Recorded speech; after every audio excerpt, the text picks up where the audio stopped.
सर्दियों में गर्मा गर्म मछली, चिप्स और ऊपर स्प्रिंकल चाट मसाला तकरीबन हर किसी की विंटर फेवरेट ट्रीट है।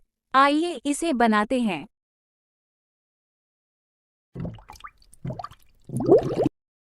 Assalamu alaikum friends and welcome. सबसे पहले हम मसाला बनाते हैं जिससे हम फिश को मैरिनेट करेंगे। उसके लिए मैंने एक बोल लिया। मैरिनेशन के लिए ये मैंने एक लेमू का रस लिया है। इसमें नमक हसब जायका, 1 पिंच अजवाइन, 1 टीस्पून लाल मिर्च पाउडर, 1 टेबलस्पून अदरक लहसुन का पेस्ट। अब इसे मिक्स कर लेते हैं। कटी लाल मिर्च अगर और स्पाइसी चाहें तो ऐड कर लें। ये मैंने फ्रेश फिश ली है 1/2 किलोग्राम। इसको मैंने वॉश कर लिया। अब फिश पर सारा मसाला अच्छी तरह लगाएं।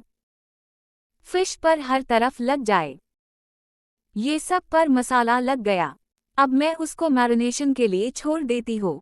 इसको कुछ घंटे या ओवरनाइट मैरिनेट करें।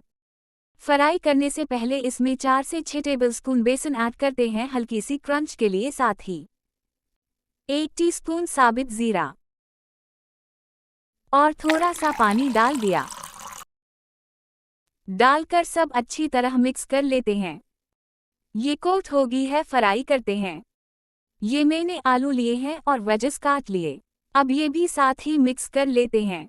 सबको अच्छी तरह मिक्स कर लें। मछली और आलूओं को फ्राई कर लें। अब निकाल कर ऊपर से चाट मसाला स्प्रिंकल कर दें। Fish is ready to serve and enjoy. Thanks for watching. अगर आपको ये रेसिपी पसंद आई है तो लाइक, कमेंट और दूसरों के साथ शेयर करें। और नई रेसिपी वीडियोस के लिए सब्सक्राइब करना ना भूलें।